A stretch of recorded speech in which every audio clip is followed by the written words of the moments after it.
Assalamu alaikum everyone. I'm Farhat Jahan and today I'm going to teach you the teaching aptitude जो कि paper 1 UGC net के लिए बहुत important topic है। PhD entrance जो कि यूनिवर्सिटी लेवल एलिजिबिलिटी टेस्ट होता है या रिसर्च एलिजिबिलिटी टेस्ट होता है डिफरेंट यूनिवर्सिटीज़ के, उनमें भी ये टीचिंग एप्टीट्यूड का बहुत एक इम्पॉर्टेंट टॉपिक है और बहुत सारे क्वेश्चंस कवर करते हैं। तो let's start with this topic जो कि वेरी बिगनिंग है। इसके 5-6 लेक्चर्स रहेंगे और ये लेक्चर नंबर 1 है। तो यहाँ पे हम बस बेसिक्स अबाउट टीचिंग एप्टीट्यूड पढ़ेंगे। तो लेट्स बिगिन।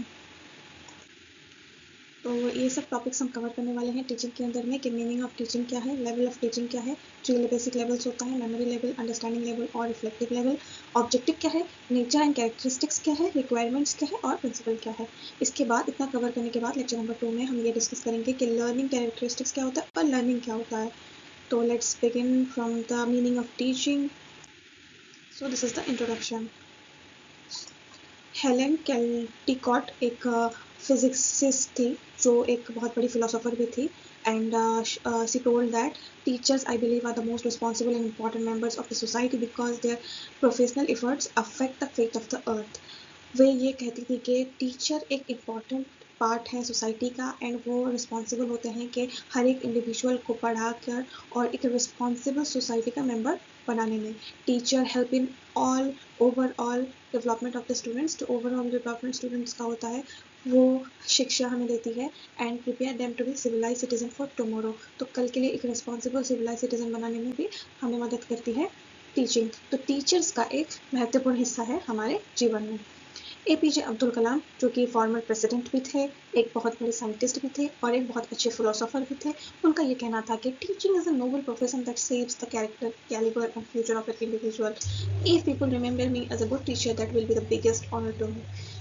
वो इतने अच्छे साइंटिस्ट होने के बाद भी उनका यह मानना था कि अगर पीपल उन्हें बच्चे उन्हें एक अच्छे टीचर के रूप में ग्रहण करें या याद रखें तो ये उनके लाइफ का सबसे बड़ा अचीवमेंट होगा। अब हम पढ़ेंगे कि मीनिंग ऑफ टीचिंग क्या है। टीचिंग का मतलब है कि गिविंग नॉलेज और ट्रेनिंग अबाउट ए सब्जेक्ट और स्किल। किसी को ट्रेन करना, किसी को किसी चीज़ सिखाना, कोई कला, कोई संस्कृति, कुछ नॉलेज शेयर करना, उसे हम टीचिंग का नाम देते हैं। तो it is sharing of ideas, instructions and knowledge, information. अब कौन किसको आइडिया शेयर करेगा? तो टीचर जो कि एक्सपीरियंस्ड होते हैं, नॉलेजेबल होते हैं, जिनको स्किल्स पता होता है, उनसे जो है आइडिया शेयर होता है, ट्रांसफर होता है। किसको? स्टूडेंट्स को, जो लर्नर होते हैं, जो लेस एक्सपीरियंस्ड होते हैं, ताकि वो उस नॉलेज को यूटिलाइज करेंगे और अपने आप को एक बेहतर इंसान बनाने में उन्हें ये मदद करेगी। अब आगे बढ़ते हैं, डेफिनेशन ऑफ टीचिंग क्या है। तो कुछ बहुत बड़े फिलोसोफर्स थे जिनका के कुछ स्टेटमेंट है जो डिफाइन करते हैं कि एक्चुअली टीचिंग क्या होता है। हर इंडिविजुअल का एक अपना ओन स्टेटमेंट है एंड यहाँ पे मैंने सिंप्लीफाई करके उसका मीनिंग लिख दिया है। फर्स्ट, एडमंड एमिंगडॉन जो कि एक साइंटिस्ट भी थे और एक बहुत बड़े एजुकेटर भी थे। इनका मेनली जो रिसर्च था वो क्लासरूम इंटरेक्शन एक्सपर्ट थे। तो उनका स्टेटमेंट का मतलब यह था कि teaching means talking and learning between teacher and student in the classroom. तो क्लासरूम के दौरान जो टीचर और बच्चों के बीच में जो बातचीत होती है, जो इंटरेक्टिव प्रोसेस होता है, जो कम्युनिकेशन होता है, जो शेयरिंग ऑफ नॉलेज होता है, उसी को हम टीचिंग कहते हैं। अब क्लर्क, तो क्लर्क एक एजुकेशनल साइकोलॉजिस्ट थे। उनका फोकस जो था वो था बिहेवियरल चेंजेस में। तो वो कहती हैं कि teaching is process design and perform to produce change in student behaviour. तो उनका जो मेन फोकस था उसमें था कि वो कहती हैं कि टीचिंग जो है वो किया जाता है ताकि एक स्टूडेंट में उसकी लर्निंग कैपेसिटी में कुछ चेंजेस आए, जिससे उसके बिहेवियर में चेंजेस आए, उसको एक बेहतर इंडिविजुअल बनाने में वो हेल्प करे। अब मॉरिसन एक टीचर एंड एजुकेटर थे। तो वो एक्सपर्टाइज थे किसमें?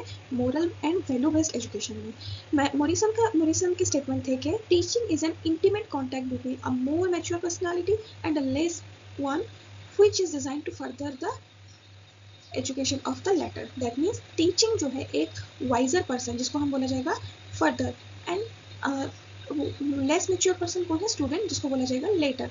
तो टीचिंग जो है वो एक वाइजर पर्सन जो है वो अपना आइडिया शेयर करेगा, वो कम्युनिकेट करेगा, वो अपना स्किल्स को उसको सिखाएगा। किसको? ना लेस मेच्योर पर्सन को, मतलब स्टूडेंट को। तो ओवरऑल बात ये है कि टीचर से स्टूडेंट तक नॉलेज का शेयरिंग होगा। अब Ryan was a teacher and theorist. His focus was in developed structure and teaching models. तो उनका टीचिंग जो था कंसर्न था किससे ना? With activities which are concern and guidance और direction of learning of others.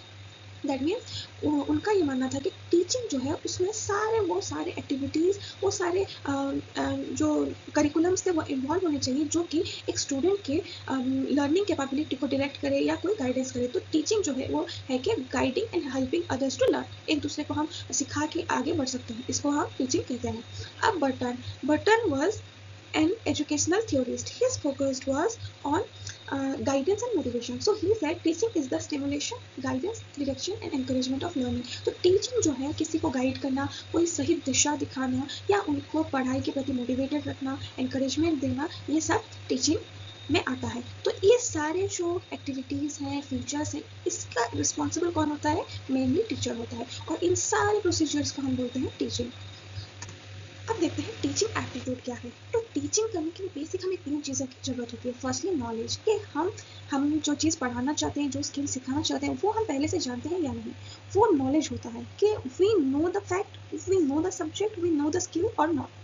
Then communication, जो हम जानते हैं हम अपने आइडियाज़ को किसी दूसरे के साथ शेयर कर पाते हैं या नहीं, अगर हम उसे इफेक्टिवली कम्युनिकेट कर पाते हैं। कम्युनिकेशन हो सकता है स्पीकिंग, लर्निंग, कम्युनिकेशन हो सकता है डिलीवरिंग एनीथिंग, डेमोन्स्ट्रेटिंग एनीथिंग, कुछ भी, बट उसे कहा जाता है communication. That means sharing of the own knowledge to one another. Okay, then aptitude means ability to learn something, ability to do something. मान लीजिए आपको क्रिकेट देखना पसंद है और आप क्रिकेट अच्छा खेलते भी हैं और आपको क्रिकेट खेलने का शौक भी है, तो उसे हम कह सकते हैं कि your aptitude is strong. That means you already know the thing, you have attitude to learn the thing and you are expert in learning that thing. That could be termed as the aptitude.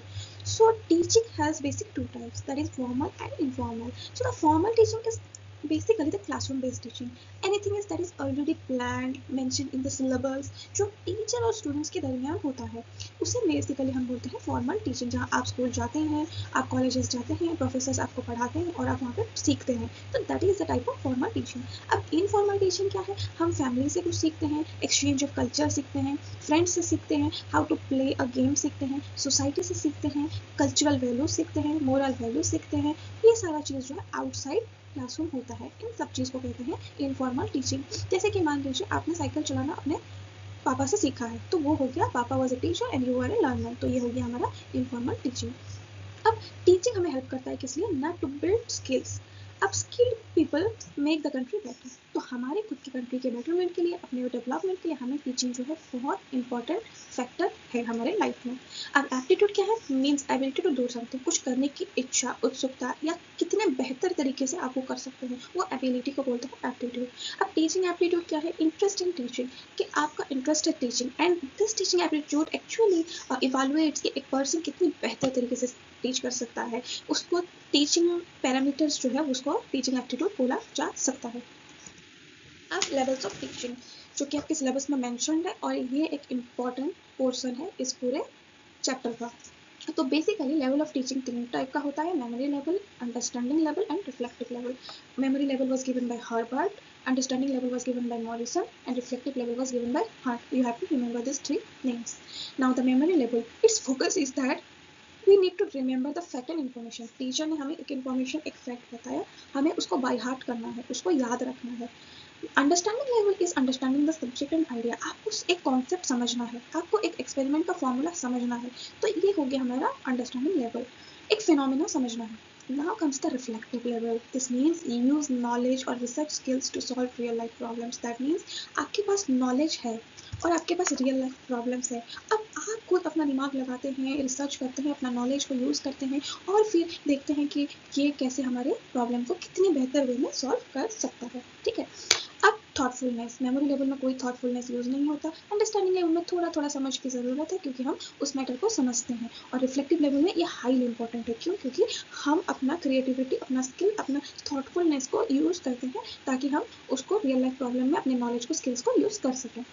Now test type, normally schools में oral, written और ऐसे test होता है ताकि हम memory level of student learning का test कर सकें, और अंडरस्टैंडिंग लेवल में ऑब्जेक्टिव प्लस कॉम्प्रिहेंसिव होता है। कॉम्प्रिहेंसिव का मतलब है कि ओवरऑल, मतलब आपको एक चैप्टर पढ़ाया गया और उसके हर कॉर्नर से आपको क्वेश्चन पूछा गया, तो ऐसा एक क्वेश्चनरी जो कि पूरा सिलेबस को कवर करता हो, इसको हम बोलते हैं comprehensive type questions. Now reflective level, that means ऐसे and evaluation of attitude, learning और स्किल डेवलपमेंट। दैट मीन्स आपको एक प्रॉब्लम दे दिया गया and now you have to figure out the solution. Conclusion. आपको एक एक्सपेरिमेंट दे दिया गया, now you have to give the conclusion. आपके पास एक डेटा ऑलरेडी है, now you have to analyze the data. So this is the mode of evaluation of the reflective level of teaching. Now class, so memory level is for lower class, understanding level is for middle and higher class, and reflective level is completely for higher education only. Now memory level, teacher's role is teacher takes the full authority. Teacher के पास पूरा authority होता है and teacher is the dominant person. Teacher controls the whole class. But in understanding level, it is interdependence between student as well as the teacher. But in the reflective level, the student is democratic. That means the teacher's role is only for the guidance and everything is done by the student itself. Now teaching method, teacher center or subject center. Already subject planned होता है, already teacher assigned होते हैं. Now understanding level is also subject center and students and teacher center, but the reflective level is completely student center. Main position here is teacher in memory level, in understanding level it is student as well as teacher, but in the reflective level it is student. Now let's move to the aim and objectives. So aim and objective of teaching is mainly to give knowledge and skill to face the changing world. That means the skilled person gives its skill to the unskilled person, the wiser person gives its knowledge to the weaker person. So there is a sharing of skill, knowledges to face the changing world, and to shape and guide the learners, support students in every learning stage. Her stage में उनको कैसे guide करना है, कैसे उनको बेहतर student बनाना है. Coachings and all round development is an example of these things. And it also gives, teaching also gives us good values, moral values, how to treat anybody, how to give respect to the elders, how to obey the traffic rules, discipline and punctuality, which is very essential for our upcoming life and every job we pursue, every career we choose. And it also gives us communal unity, it gives us values, it gives us the ability of teamwork. In during the class activity, suppose students are playing with each other, एक दूसरे के साथ खेलते हैं तो हमें एहसास होता है कि टीम वर्क क्या होता है, एक दूसरे के साथ चलना क्या होता है, स्पोर्ट्समैनशिप क्या होता है, लीडरशिप क्या होता है, ब्रदरहुड क्या होता है, और नेशनलिज्म फीलिंग क्या होता है, पेट्रियोटिज्म फीलिंग्स क्या होता है. तो this are all the characters that is in there during the teaching process. So actual aim and objective of the teaching is all round development of the student. तो ये statement याद रखना है कि टीचिंग का जो मेन ऑब्जेक्टिव एम है that is all round growth of the student. Now nature and character, teaching को हम साइंस की तरह भी ट्रीट कर सकते हैं क्योंकि वो पहले से लॉजिकली प्लान होता है, सिस्टमेटिक होता है, बहुत सारे स्ट्रेटेजीज उसमें यूज होते हैं, हमें एक्सपेरिमेंट्स लगाना होता है, टीचर को एक्सपेरिमेंट्स करना होता है कि इस मेथड से पढ़ाऊंगी तो बच्चे बेहतर पढ़ पाएंगे, इस मेथड से पढ़ाऊंगी तो बच्चे अच्छा पढ़ पाएंगे, परफॉर्म कर पाएंगे. तो it is like a scientific thing, तो हम उसको साइंस की तरह भी कंसिडर कर सकते हैं. Teaching could be treated as art, teaching एक आर्ट भी हो सकता है क्योंकि यहाँ पे टीचर का क्रिएटिविटी जो है बहुत इंपॉर्टेंट फैक्टर है, और टीचर जो है बहुत multiple aid of teaching use करता है, तरीका बताता है, और एप्टीट्यूड, एबिलिटी, पर्सनालिटी, हर चीज़ डेवलप होता है. और एक मेथड एक स्टूडेंट के लिए सूटेबल होता है तो दूसरे स्टूडेंट के लिए नहीं होता है. कुछ स्टूडेंट इंटेलिजेंट होते हैं, कुछ वीकर होते हैं. टीचर को हर स्टूडेंट को इक्वली ध्यान देना होता है. तो teaching is an art. Teaching is also considered as a craft. Craft means कि स्किल लर्न बाय एक्सपीरियंस. तो टीचिंग में क्या होता है, कम्युनिकेशन होता है, learning, speaking and hearing ability होता है, क्रिएटिव थिंकिंग होता है, क्रिटिकल थिंकिंग होता है, हमें प्रेजेंटेशन कैसे बनाना है, हमें कॉन्फिडेंट कैसे रहना है, सारा ऑब्जर्वेशन जो है टीचर करता है, हार्डवर्क करता है, नॉलेज गेन करता है, स्किल्ड बेस्ड चीज़ें होती हैं. तो it is like a craft कि हम छोटे छोटे चीज़ों को जोड़कर एक कंप्लीट इंडिविजुअल बनाते हैं. तो टीचर का भी बहुत सारा एफर्ट्स होता है, बहुत सारे वे में एफर्ट्स होता है, बहुत सारे मेथड्स एफर्ट्स होता है कि एक स्टूडेंट को बेहतर स्टूडेंट बनाने में. Now it could be also included as moral activity क्योंकि इसमें all round development of student main focus होता है. स्टूडेंट फ्यूचर सिटीजन है, मोरल डेवलपमेंट होता है, अच्छे कैरेक्टर डेवलप होते हैं, एथिक्स सिखाया जाता है, करिकुलम सिखाया जाता है. टीचिंग इज डायनामिक क्योंकि टीचिंग जो है सिचुएशन के साथ चेंजेस लाता है. क्योंकि जैसे पैंडेमिक सीजन जब था तो हम अपने ऑफलाइन टीचिंग को ऑनलाइन शिफ्ट कर दिए, और वो फिक्स नहीं होता, किसी रूटीन बेस्ड नहीं होता. जैसे कि हर सैटरडे संडे हमें छुट्टी मिलती है, कुछ वैकेशंस होता है तो हमें छुट्टी मिलती है, तो वो फिक्स नहीं है, वो एडजस्ट होता है, फ्लेक्सिबल होता है. तो इसलिए teaching is dynamic. Now teaching is complex also because वो साइंस भी है, वो आर्ट भी है, वो क्राफ्ट भी है, वो स्किल भी है, एबिलिटी है, लर्निंग स्पीड है, इंटरेस्ट है, हर सारे ऑल राउंड डेवलपमेंट को इंक्लूड किया जाता है. तो ये एक ओवरऑल कॉम्प्लेक्स चीज़ है. Then it is diverse, that means many types. Classroom teaching होता है, फील्ड वर्क होता है, एक्सपेरिमेंटल बेस्ड टीचिंग्स होता है, स्किल एनहांसमेंट टीचिंग्स होता है, एंड स्ट्रेटेजीज यूज होते हैं, टेक्निक्स यूज होते हैं. तो ये बहुत डाइवर्सिफाइड है. जैसे कि स्कूल्स में डांस के अलग टीचर होते हैं, सॉन्ग के अलग टीचर होते हैं, सारे अलग ही स्किल से डेवलप्ड होते हैं. हर चीज़ को इवेलुएट करने का टीचिंग का मेथोडोलॉजी अलग अलग होता है. तो teaching is overall a diverse thing. Now it is also continuous process जो कि cradle to grave, that means जब तक हम मरते नहीं हैं हम सीखते रहते हैं। तो teaching never discontinuous, it is a life long process. हम पैदा होते ही सीखते रहते हैं, मरते तक सीखते रहते हैं। तो teaching is a overall life long process. हर रोज़ हमें किसी न किसी से सीखने को कुछ ना कुछ मिलता है। So to become a good individual, to become a good person, हमें हमेशा लर्निंग एटीट्यूड अपने अंदर रखना चाहिए, चाहे हम कितना भी डेवलप हो जाए, कितना भी सक्सेस हो जाए लाइफ में।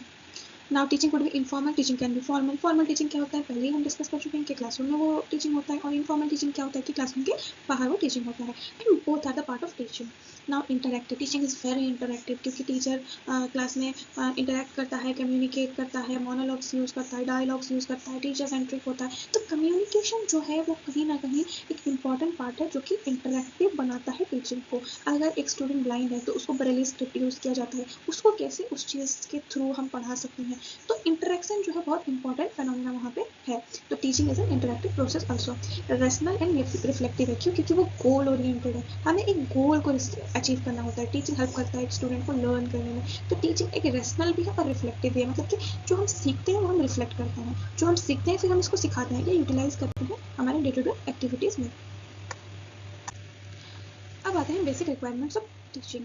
तो सोक्रेट्स कहते हैं कि teacher is like a small ship sailing from the land of ignorant people to the land of knowledgeable people. That means कुछ लोग जिनमें एरोगेंसी होता है, जो अनपढ़ होते हैं, जिनके जो अनस्किल्ड होते हैं, उनको अगर टीचिंग किया जाए तो वो लोगों को नॉलेजेबल बनाता है। तो teacher is like a small ship.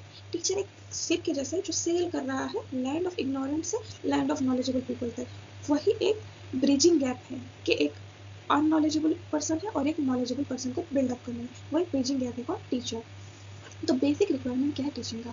सबसे पहले इंडिपेंडेंट वेरिएबल कौन है यहाँ पे? टीचर। ये बहुत इंपॉर्टेंट पोर्सन है, यहाँ से क्वेश्चन पूछे ही जाते हैं। नाउ डिपेंडेंट वेरिएबल वो है स्टूडेंट। टीचर क्यों इंडिपेंडेंट वेरिएबल है? क्योंकि उसको किसी पे डिपेंडेंसी नहीं है, वो खुद पढ़ाता है, खुद प्लानिंग करता है। बट स्टूडेंट यहाँ पे डिपेंडेंट वेरिएबल है। क्यों? क्योंकि स्टूडेंट को डिपेंडेंसी है टीचर पे। टीचर जिस तरह से पढ़ाएगा स्टूडेंट वैसा ही पढ़ेगा, उस वे में पढ़ेगा। तो here student is dependent variable. अब आ गया इंटरवेनिंग वेरिएबल, मतलब जो टीचर और स्टूडेंट को जोड़ करके इंटरवेनिंग, उसको बोला जाएगा इंटरवेनिंग वेरिएबल। तो इसमें सारे method, strategies, aids and learning material जो एक टीचर यूज करता है पढ़ाने के लिए स्टूडेंट्स को। अब टीचिंग जो है कंटिन्यूस प्रोसेस है, we have already discuss. Teaching जो है एक कॉम्प्लेक्स एक्टिविटी है जो कि हेल्प करता है हमें डिटरमाइन रहने के लिए, हमें मोटिवेटेड रहने के लिए, हमारे बेटर फ्यूचर को बनाने के लिए। और इसमें क्लासरूम टीचिंग जो है वो बहुत इंपॉर्टेंट फैक्टर प्ले करता है, क्योंकि एक अच्छा रोल प्ले करता है, क्योंकि क्लासरूम टीचिंग के दौरान जो हम इंटरेक्टिव सेशन में चीज़ें सीखते हैं नॉर्मली हम उसे बहुत लॉन्गर टाइम तक याद रख सकते हैं। There should be a continuous and complete evaluation. Teacher को हमेशा एक कंटिन्यूस इवैल्यूएशन रखना चाहिए, ये जानने के लिए कि जो वो पढ़ा रहा है वो स्टूडेंट कितना एडेप्ट कर पा रहा है, और उस हिसाब से उनको अपने लेसन प्लान्स और टीचिंग स्ट्रेटेजीज को चेंजेस लाने चाहिए। Discipline of a teacher is very important, कि हर दिन एक सुटेबल पोर्सन पढ़ाया जाए, हर दिन टाइमली रिविजन किया जाए, हर दिन एक डेडली एक मंथली प्लान बनाया जाए। And classroom environment should allow good communication, और एक डिसिप्लिन और एक कोऑर्डिनेशन के साथ में ये सारा जो प्रोसेस है वो होना चाहिए। Now requirements of effective teaching क्या है? Knowledge of the teaching methods, effect of teaching, principles of teaching, knowledge of subject and knowledge of student nature. Student कैसा है, उसको पढ़ाना क्या है, कैसे पढ़ाना है, principles of teaching, effect of teaching, अगर ऐसा पढ़ाया जाएगा तो क्या इफेक्ट पड़ेगा उन पर, और नॉलेज ऑफ टीचिंग मेथड, क्या क्या सामान यूज करके हम पढ़ाते हैं। ये रहा प्रिंसिपल्स ऑफ टीचिंग। तो principle of activity, activity code भी मेंटल, एक्टिविटी कोड भी फिजिकल। ऐसा कुछ एक्टिविटी यूज करना जो कि फिजिकली भी स्ट्रॉन्ग बनाए स्टूडेंट को और मेंटली रिजॉनिंग में भी हेल्प करे, जैसे कि कोई रोल प्ले हो गया, कोई प्रोजेक्ट हो गया, करिकुलम का इन्वॉल्वमेंट जो कि एक इम्पॉर्टेंट फैक्टर है डेवलपमेंट में और गुड टीचिंग में, इफेक्टिव टीचिंग में। प्रिंसिपल ऑफ इंटरेस्ट, अब प्रिंसिपल ऑफ इंटरेस्ट क्या है कि रियल लाइफ प्रॉब्लम्स के एग्जांपल्स देने हैं, रियल लाइफ क्वेश्चंस सॉल्व करवाने हैं, और देखना है कि टीचर को ये देखना है कि स्टूडेंट इंटरेस्टेड है या नहीं, उस हिसाब से उनके मूड के हिसाब से कि उनके पास एडेप्टिंग कैपेबिलिटी है या नहीं, उस हिसाब से उस समय में उनको पढ़ाना चाहिए। अ good teacher is not the teacher who teaches the way he wants to teach. A good teacher is a teacher who teaches the way the student wants to learn. Okay. So principle of linking with life. तो real life theory बोलना है, and this help scenarios बता के पढ़ाना है, मैं mind maps बनाने हैं ताकि वो फास्टर लर्न करें स्टूडेंट और रिमेंबर करके रखे सारा चीज़। A principle of definite aim, that mean the aim should be clear. ये सिलेबस अगर है तो इस एग्जाम पर्टिकुलर एग्जाम के क्लियर के लिए ही इतना पोर्शन पढ़ना है। तो syllabus, following the syllabus and knowing that when to finish the syllabus, when to start, this is the major portion of definite aim for effective teaching.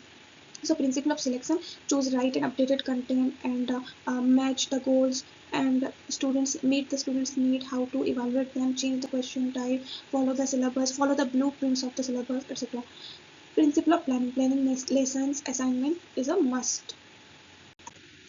So principle of division, that means divide the topic into small and connect each part. This helps students to learn step by step. Principle of revision, do not forget easily, revise every topic. Her topic को every time हम पढ़ाते हैं उसको evaluate करना है और उसको फिर से रिपीट करना है और रिवाइज करना है. Principle of democratic dealing, that is be friendly, do not be strict, ask student what he is facing, is he confidence और not, give him, teach him how to protect his self respect, how to develop the confidence. And principle of motivation, उसको हमेशा motivated करके रखना है, हर student को special feel करवाना है, हर स्टूडेंट को इक्वल फील करवाना है, छोटे छोटे रिवॉर्ड्स देने हैं, लाइक कोई कंपटीशन में फर्स्ट आए तो प्राइज मिलता है, काइंड ऑफ स्टोरी बताना है, अपने लाइफ के फीडबैक्स देने हैं, and this all are principle of motivation.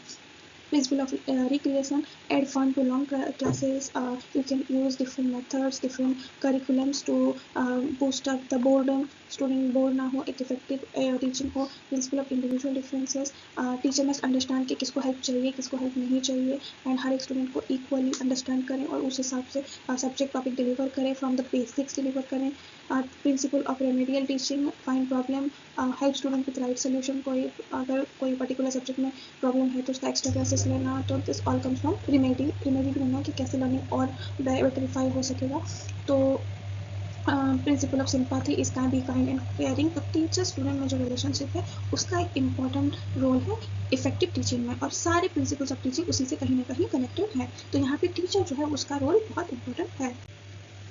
Now, principles of creativity, you think, encourage new ideas, make and grow creativity. Principles of reinforcement, grades or gifts, good habits. You can encourage like daily, you ask the students to read newspaper and give different strategies to enhance their skills. Principles of training the senses, that means use eye, ears while teaching, mainly जो disabled students हैं उनके special techniques use करना. So here, do you know World Teachers Day is on 5th October and in India we celebrate it in 5th September. Now, how to teach important steps. So simple to complex, किसी topic को start करने के लिए हमेशा basic से शुरू करना है और फिर उसको धीरे धीरे करके कम्प्लेक्सिटी के साथ जोड़ जोड़ के पढ़ाना है. नोन टू अननोन, सबसे पहले जो नोन फैक्ट है उसको पढ़ाना है, फिर लिंक करना है उसको जो अननोन फैक्ट है उसको पढ़ाने के लिए. सीन टू अनसीन, तो सबसे पहले जो प्रीवियसली पढ़ाई है उसको रिवाइज करना है और फिर अनसीन जो है उसको स्टार्ट करना है. Concrete to abstract, that means real things के साथ स्टार्ट करना है कि डे टू डे लाइफ में हम क्या फेस करें, और फिर आइडियाज़ देना है कि हाँ इसको ऐसे बेहतर बनाया जा सकता है. पर्टिकुलर टू जनरल, सबसे पहले फैक्ट से स्टार्ट करना है, फिर उसको और एनहांस करना है. होल टू पार्ट, बड़ा एक टॉपिक है उसको छोटा छोटा तोड़ तोड़ के समझाना है, इंटरलिंक करना है और ईजी लर्निंग करना है, फिर ओवरऑल पढ़ाना है. Psychology to logical, emotionally connect करके चीज़ों को पढ़ाना है, फिर उसको लॉजिकली डिफाइन करना है. Analysis to synthesis, that means एक बड़ा पार्ट है उसको एनालिसिस करके धीरे धीरे तोड़ तोड़ के एनालिसिस करके ब्रेक्स करके पढ़ाना है और फिर उसको एक साथ जोड़ के उसको सिंथेसिस करके पढ़ाना है. Empirical to rational, that means start from experience and move to logic. सबसे पहले कि सीख क्या मिली उससे शुरुआत करना है, देन उसको कैसे हम लॉजिकली समझ सकते हैं उसकी तरफ बढ़ना है. Now this is the overall teaching aptitude mind map summary, जो कि आज हमने क्या क्या पढ़ा वो एक रिविजन नोट है. यू कैन स्क्रीनशॉट इट और राइट इट डाउन, जो कि पूरा टॉपिक को कम्प्लीटली कवर करता है. Teaching mean sharing knowledge, skill from teacher to student, student और टीचर के बीच में जो भी शेयरिंग ऑफ नॉलेज होता है. टीचिंग एप्टीट्यूड है कि interest and ability to teach, पढ़ाने का एक उत्साह और एक एबिलिटी, और कम्युनिकेट इफेक्टिवली करने का एक ability. And level of teaching हो गया memory, understanding level, reflective, higher order thinking. And then aim and objective था कि नॉलेज प्रोवाइड करना है, प्रमोट करना है, डिसिप्लिन, टीम वर्क सिखाना है, क्रिएटिविटी एनहांस करना है, and overall development of the student करना है. Teacher's role is very crucial for the development of the nation. Requirement है कि टीचर एक इंडिपेंडेंट है और स्टूडेंट एक डिपेंडेंट वेरिएबल है, और मेथड्स जो है वो इंटरवेनिंग है. Then nature is continuous, complex, student centered, goal directed. Environment discipline होना चाहिए, प्रॉपर कम्युनिकेशन होना चाहिए, टाइम टू टाइम इवेल्युएशन होना चाहिए, मोटिवेटेड स्टूडेंट्स को करना है. Then principles is know the subject, how to teach, teaching method, student psychology, are they daring to study, are they interested to study. Then teaching step, first you have to plan, then you have to present, then you have to interact, then you have to evaluate, then you have to improve. सबसे पहले teacher एक planning करता है, proper planning, then उस planning को वो present करता है ताकि वो कम्युनिकेट कर सके, अपना आइडियाज को स्टूडेंट के साथ शेयर कर सके. देन शेयर करने के बाद में वो इवेल्युएट करता है, वो इंटरेक्ट करता है, फिर इवेल्युएट करता है. स्टूडेंट के साथ फर्स्ट इंटरेक्ट करता है, इज स्टूडेंट इज रिस्पॉन्डिंग और नॉट, स्टूडेंट से फीडबैक्स लेता है, फिर इवेल्युएट करता है कि जो टीचर पढ़ाता है वो स्टूडेंट पढ़ा या नहीं, how much level of knowledge has been shared from the teacher to the student. That evaluation is very important. Then accordingly for improvement लाता है अपने teaching में और अपने planning plotting में. So this was the overall summary of the teaching aptitude. I hope this video gives you all the important points to read and know about the teaching aptitude. और इसके कुछ questions हम practice करेंगे next lecture में, and the next topic will be learning. So here I conclude. Thank you all and have a good day.